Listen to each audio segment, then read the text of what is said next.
Crime Photographer.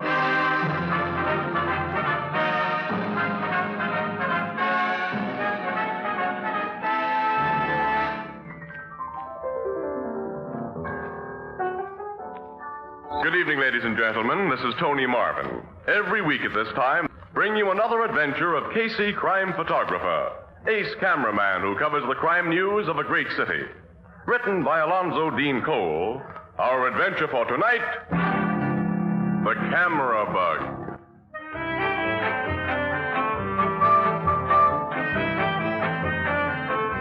Mid-afternoon, the photographic department of the Morning Express. Casey sits sprawled at his battered desk wearing the scowl of a man who began his day with a dull razor and cold coffee. The door opens and a young man enters. Excuse me, is Mr. Casey in? Yeah, that's me. My name's Forster, Mr. Casey. Alan Forster. I've heard a lot about you. Yeah, I know. I'm on all the sucker lists. What are you selling? Oh, nothing.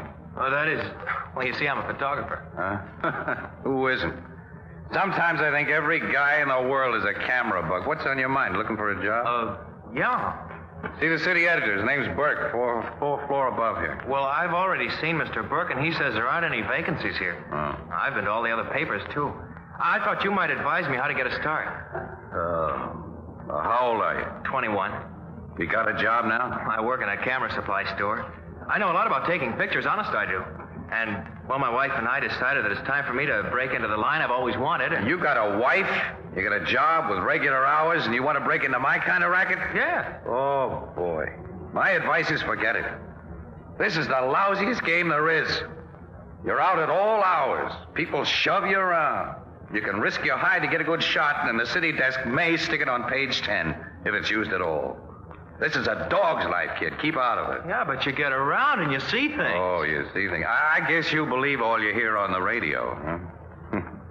Well, okay, camera bug. Here's the only way I know how to break in. You put in about 12 hours a day on the streets with your eyes open and your camera ready. Occasionally, you'll get a news picture you can sell. If you're lucky, you may get a real hot shot that you can trade to the city editor for a steady job. But you got to be lucky. Huh? That's all I can tell you. Oh, thanks a million, Mr. Casey. I'll do exactly as you say. Yeah, if you do, you're letting yourself in for a lot of grief. Excuse me, man. Hello. This is Ann, Casey. You busy? Not very. Oh, I got an awful cold. How about going over to the Blue Note? I'll meet you there in 5 minutes. Okay. Gee, you got to rush somewhere in 5 minutes. That means an important assignment, huh? Yeah, very important. Well, I won't keep you, but thanks again a lot. Good luck to you, kid. What's your name again? Forster. Alan Forster. Well, so long, Alan. Drop in again sometime, and remember, I've warned you. Guys in this racket lead a dog's life.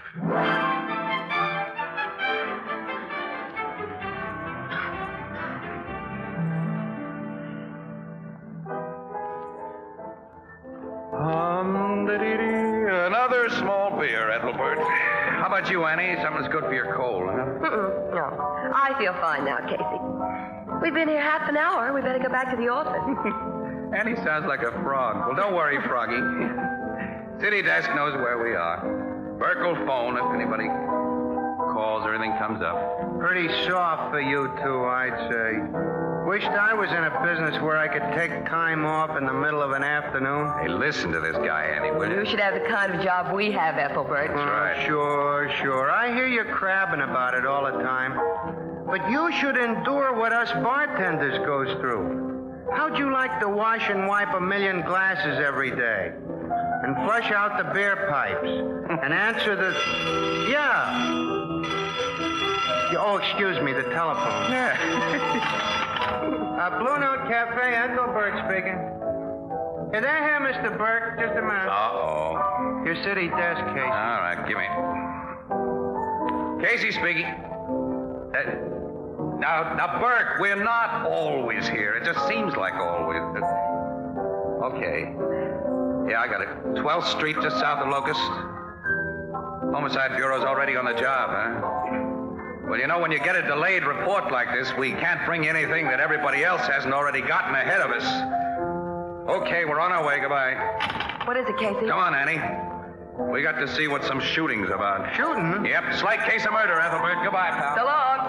Say, Casey, you didn't pay. Oh, well, bartending's a dog's life.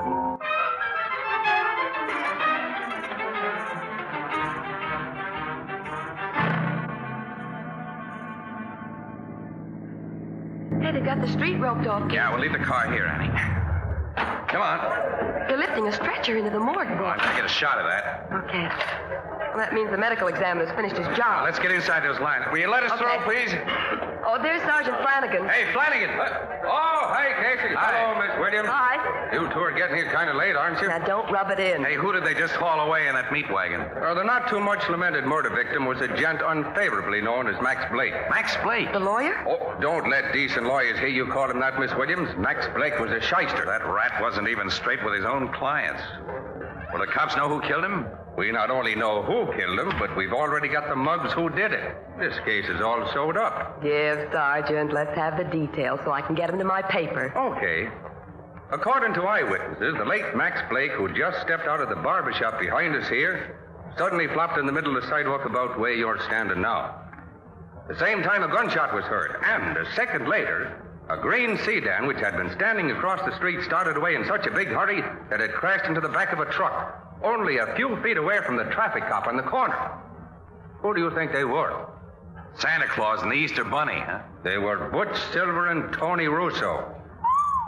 Boy, they're a nice pair of hotshots. Two of the sweetest gorillas in town. And you've got them dead to rights, Sergeant? I've told you and Casey all I'm allowed to say now to the newspapers. You'll have to get anything else from Captain Logan. Yeah, where is Logan, by the way? In the back room of the barber shop, they're questioning witnesses. All right, come on, Annie, let's go in. Wait a minute, Casey. Nobody goes in there. Now, Flanagan. I got my orders, Casey. Look, you and I are pals. Sure, but you keep out of that barber shop, pal. Is that nice? It's what goes.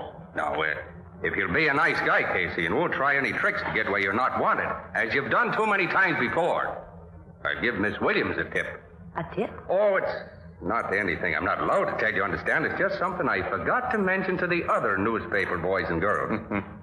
All right, it's a deal, Flanagan. No tricks. What's the tip? One of the witnesses to the shooting is quite an important guy. Who? Richard M. Krager. What, the contractor? Biggest in town. Hey, I interviewed Clago when he got the city paving contract last year. His offices are somewhere around here. Right across the street. Yeah, of course. I recognize the funny old-fashioned building now. The only elevator it's got is hidden in back of the stairs. Of course, I couldn't find it. I had to walk up to Clago's office on the third floor. Say, Flanagan, did Clagle see those gorillas in the car shoot Blake? Well, he says that... Oh, here he comes out of the barber shop. You can ask him yourself. Oh, Mr. Clago. I'm Ann Williams of the Morning Express. We met last year. Oh, yes. How do you do, Miss Williams? Hold it, will you? Huh? Thanks. I hope you don't mind my snapping a picture of you, Mr. Clagle. Well, no, not at all. Mr. Clago, will you give us an eyewitness account of what happened? Well, as I just told Captain Logan in there, I happened to be at the window of my private office just across the street when the shot was fired. Oh, your private office is on the third floor, as I remember, right? That's right. I saw this man Blake fall. Then I saw a green sedan start up and crash into a truck. I hurried out to the elevator. The operator brought me downstairs. I saw the man in the sedan arrested, and, well, that's all. Well, did you see the shot fired from the sedan? No, I can't say that, Miss Williams. But the sedan is obviously where the bullet came from. The medical examiner says it must have been fired from about 5 feet above the street level, which means the killer sat in an automobile or stood on the sidewalk or street. Yeah, only one shot was fired, huh? That's all. Mr. Casey's the name. Both gorillas in that sedan are dead shots, Casey. Sergeant Flanagan, come in here. Oh, yes, sir. Captain Logan wants me. I'll see you later. Yeah, tell Logan I want to see him, Sarge, will you? Mr. Casey. Mr. Casey. Huh? I'm Alan Forster. You remember we were talking? Well, sure, kid. But what were you doing in that barber shop? I was a witness to the shooting. Wasn't I, Mr. Clago? Police questioned us both. That's right, young man. I did as you told me, Mr. Casey. I was on the spot when things happened, and I had a camera with me. And I got 2 shots of that Blake fella from almost where we're standing now. One almost as I heard the gun fired, and the other right after he hit the ground. You didn't tell the police about taking any pictures? Oh, no, Mr. Clagle. I wanted Casey to have these shots. I've got hot stuff, haven't I, Casey? Exclusive news pictures, the kind that'll get me a job on the Express? Now, well, let's get to my office, develop your film, and see just what you got. Oh, no, let me develop the film at home, Mr. Casey. I'd like to do a complete job on it. Huh? Well, all right, but blow them up to 8 by 10 and be sure to use a fine-grain developer. You'll see the kind of job I can do. I'll have the prints at your office inside of 45 minutes. Oh, which way is your home, young man? I live on Nelson Street, Mr. Clagle. Oh, good. I'm going in that direction. My car's around the corner. I'll drop you off. Oh, that'll be swell. Oh, Mr. Clago. Yes, Captain Logan? I want to ask you a few more questions. Will you come back into the barber shop, please? Well, I have important business to attend to, Captain. There's nothing so important as this murder right now. Come in, please. Well, I'll have to do as you say, of course. When do Miss Williams and I get in there, Logan? So you two are here. We've Sure been are. waiting for hours. I'll beat it quick, Mr. Casey. See you at the Express. Okay, fella. I'll be with you in just a minute, Mr. Clago. And why have you and Casey been waiting, Miss Williams? Well, Logan, when you start clowning right after a murder, it means you got an airtight case. Well, it isn't quite that yet, Casey. I've got some loose ends to tie up. oh, what are they? Well, the medical examiner took a .38 caliber slug out of Blake's body, and we found guns on both of the hoods that were in that sedan, but they were .45. Well, they must have thrown the murder gun away. Sure they did. Somebody picked it up, of course, and hasn't turned it in. They tried a fast getaway. That's ample indication of their guilt. How about motive? Almost anyone had a motive to kill Max Blake. He was an all-around louse. Yeah, it's going to take a lot more work than I first expected. Seems I never get an easy case. We cops lead an absolute dog's life, Casey.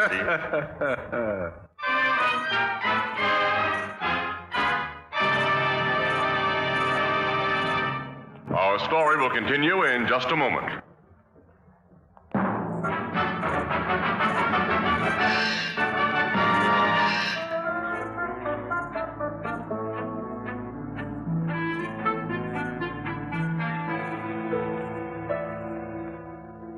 I've got the prints for you, Mr. Casey.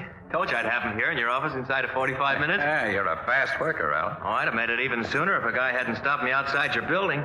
Guy wanted to buy the pictures. Who? Oh, he's from another paper, the Globe. He offered me $200 for the shots I got. How did the Globe know that you... Well, he said somebody who saw me take them tipped off a Globe reporter. Well, that could happen, all right, I guess. But I wouldn't let him even see what I've got. These pictures are yours. Yeah, well, don't say that until we talk to City Desk. Burke might not go $200 worth. Oh, I don't care about that. It's a job I want. Well, let's see your prints. Come on. Yeah, here. Nice work, fella. You can really see Blake starting his fall in this one. The body's sagging, growing limp. Yeah, he just hit the ground in this one. I shot it as quick as I could wind the film and focus. Hey, these are worth $200 and a steady job here besides. Come on, we're going upstairs to Burke, and I'm going to tell him just that.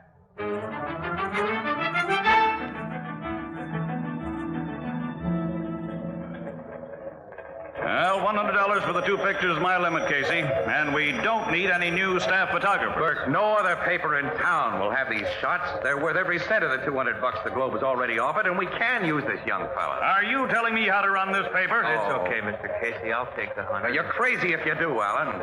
You seem to be acting as this young man's agent rather than as an employee of the Express, Casey.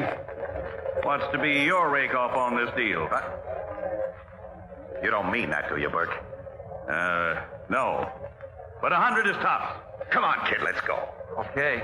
Casey, you know I didn't... Sure, but someday you'll make one of your... nuts to you. Oh, gee, Mr. Casey, I'm terribly sorry. Never mind. It's all right. I told you this newspaper racket was a dog's life, fellow. Now maybe you believe me. Take these pictures to the Globe and get you $200. Well, I hate... Well, you'd be crazy to do anything else. Did you, make any extra prints of those shots? Yeah, 2 of each. Well, could I have the extras? I won't use them, of course. Just that they're nice, clean camera jobs. I'd like them to remember Burke by. Sure, here they are. Thanks. Now, take the others to your Globe guy right now. In this racket, a guy has to sell to the highest bidder. I tell you, it's a dog's life.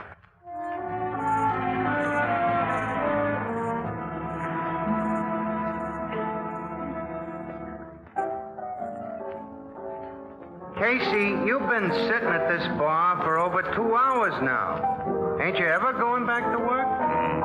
Well, not sure I am, Ethelbert, at the Express. Oh, now stop being sore at Burke. You know he's pretty decent sort underneath. Underneath. And I'm tired of digging underneath Burke to look for his good points. You know, for 2 cents, I'd go over to the Globe myself and strike Curtis for a job. Now, there's a city editor who knows values, and he's also an okay guy, too. Well, thank you very much, Casey. Huh? Mr. Curtis. Hello, Miss Williams. And when do you want to start to work on the Globe, Casey? Well, I haven't exactly made up my mind to make any change, Mr. Curtis. You're just crabbing about something, eh? You'll never leave the Express. The Express is... Well, good paper. Okay. Yeah, but we sure let you pull one over on us today, getting those exclusive murder pictures for only $200. What exclusive murder The picture? Blake killing, of course. Give Mr. Curtis a drink on me, Ethelbert, will you? Sure. Oh, excuse me. There's the bar phone. We didn't get any exclusives of the Blake Blue Note killing. Cafe. You bought the stuff that Ethelbert Forster kid got. Forster kid? Sure, Alan Forster, the young camera bug. I never heard of it. You'll have to speak louder, ma'am. Wait a I can't minute. hear Say, what, Curtis, huh? didn't you send a guy from the Globe to buy those shots from... Casey, I haven't the vaguest idea of what you're talking about. The call's for you, Casey, and Mrs. Forster on the wire. Mrs. Forster. Uh-huh. You want to talk to her? I'll say I do. Miss Williams, will you be good enough, if you can, please, to tell me something? Hey, hello, Casey speaking. They told me at the Express to call this number, Mr. Casey. I'm Ellen Forrester's wife. He's with you, isn't he? No. Oh, but you know where he is. No? Oh, that something's happened to him. Huh? What do you mean? Well, almost 3 hours ago, he phoned me at the place where I work about the pictures he'd taken of that murder. Yeah? He said he was going to develop them, then meet you and phone me back. But he didn't phone, and somebody's been in our apartment. Somebody's... Well, I found the lock on our door broken, and the closet Alan uses for his darkroom, the things had been broken and knocked around. Has anything else in the apartment been disturbed? No, just the things in the darkroom. Oh, Mr. Casey, what do you think's happened to him? I don't know. But I'll do my best to locate your husband. Do you think you can? Now, take it easy and don't worry. Goodbye for now. Goodbye. Annie, come on. Excuse us, Mr. Curtis, will you? Where are we going, Casey? My car across the street. The copies of those murder pictures are there in my equipment case. And I want to take a very careful look at them.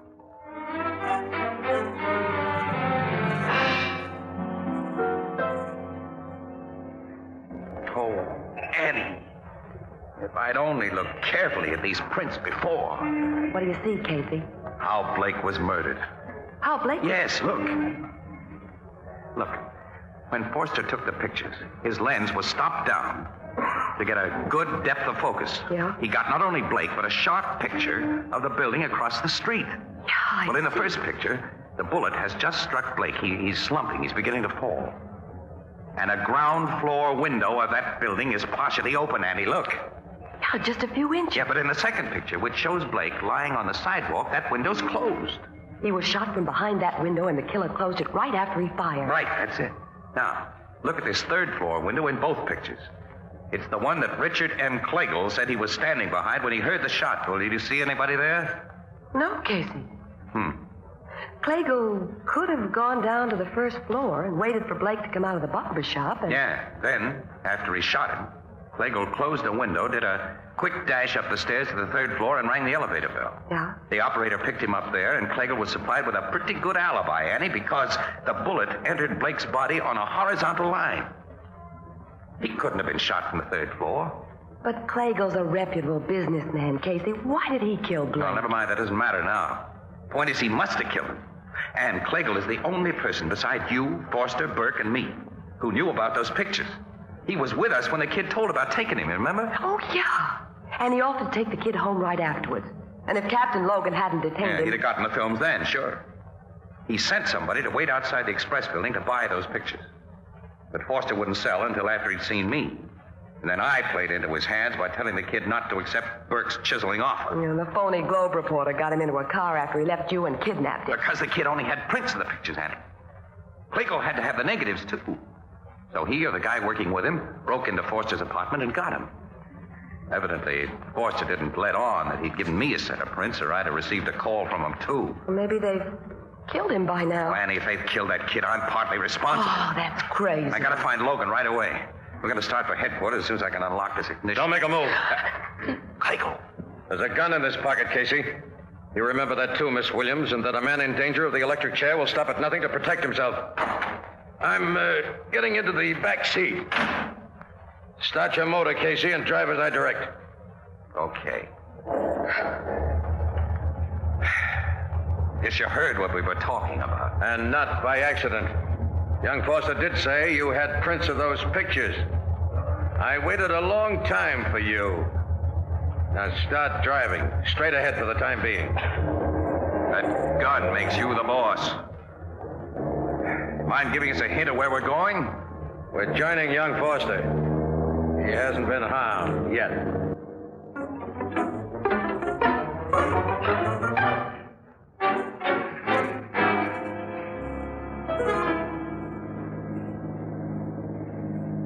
Drive right up to that big door, Casey. Okay. What is this place? A little waterfront storage house I own, Miss Williams. Stop here, Casey. All right, now what? Get out of the car. I notice you placed the pictures I want in your equipment case. Bring the case with you. All right. And be very careful. Bob, open up. Right away, boys. Well, I see you got the guy you went after plus a dame. Yeah, Bob, just as you got Foster. Now step inside, you people. Casey! Hello, Alan. See, they've got you nicely tied up. Now, that guy Bob brought me here. He's a fellow said he was on the Globe. I told him about the prints you had before I knew he was a phony. It's okay, pal. Now you can hand over those prints, Casey. I guess I'll have to, Clagle. What are your plans for the three of us? Can't you guess? A one-way ride? A boat ride. Late tonight. On one of my cement barges. Casey. I hate to do this, Miss Williams, but you people are very dangerous to me. More dangerous than Max Blake was. Why did you kill Blake? Never mind that. Give me the pictures in your plate case. Okay. Don't let him stick his mitts in that case, boss. There may be a gat in there. There's nothing in this case but films and flash bulbs and your pictures. Maybe not, but take your hands out of there. Huh? All right. You're the doctor. Get him yourself, then. He's got something in his hands, boss. Can't you see they're only flash bulbs? I took them out so you can get at the printsies. Unstrap the case from his shoulder, Bob. I've got it. Take out the pictures. I want to be sure. Oh, you got a flash bulb between the eyes, Clay. Shoot him, Bob. My eyes are cut. That's right. I can't see. I'm blind. He's got my gun, Clagle. You shouldn't try to handle a gun and a film case at the same time. Bob. You got him, Casey. And here's one for you, Clagle. You got them both. They're out. Annie, did you get my camera from the car while I watch these mugs? I'm going to use some flash bulbs now to get a few front page pictures. And if Bert doesn't put them on the front page, I will take a job on the Globe. Now, when did I hear that one before?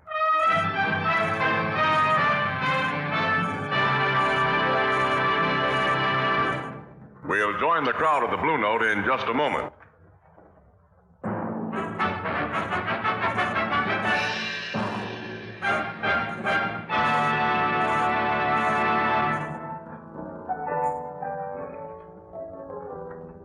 Why did Clagle kill that guy, Max Blake, Casey? Well, Ethelbert, shyster criminal lawyers like Blake are sometimes blackmailers. Well, Blake was. Clagle was paying him and finally got tired of it. Yeah. Clagle knew that Blake patronized the barber shop across from his office building and invariably went there on Saturday afternoon. All he had to do was to watch and to wait for him. You figured on a pretty good alibi from the elevator operator. You made it look better by bringing those two gunmen, Silver and Russo, to the neighborhood with a phony telephone message. Yeah, you see, they thought they were to meet somebody there. But Clagle had framed them as a pair of natural suspects. They knew that with their record, it wasn't healthy to be caught at the scene of a killing, so when they heard the shot, they tried to beat it, which made them really look guilty, you think? I see. After what the Forster kid went through, I guess he'll be glad to go on working in a store. Yeah? Oh, no. He's got the stuff it takes, that kid. Casey's browbeaten Burke into putting Alan Forster on the regular staff, Ethelbert. Yeah? Oh, well, he's taking the job on his own responsibility, though. Yes, sir. I've warned the kid. And now he's seen for himself that press photographers... Lead a dog's life. Yeah, that's right. We certainly do. Casey, as my sister Edna says, quote, them as complains about leading a dog's life seldom want to trade places with any other breed of animal. Yeah, unquote. Give Casey another Fido biscuit, Ethelbert. Pour it in his usual glass.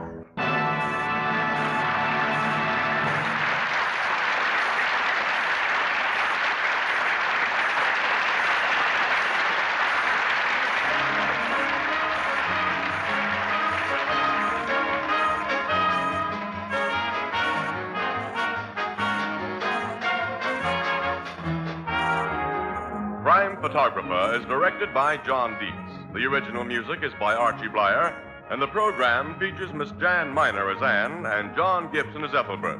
Herman Chittison is the Blue Note pianist.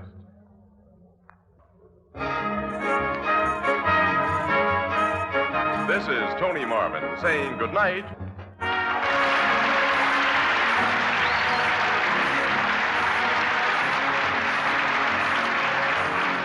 This is CBS, the Columbia Broadcasting System.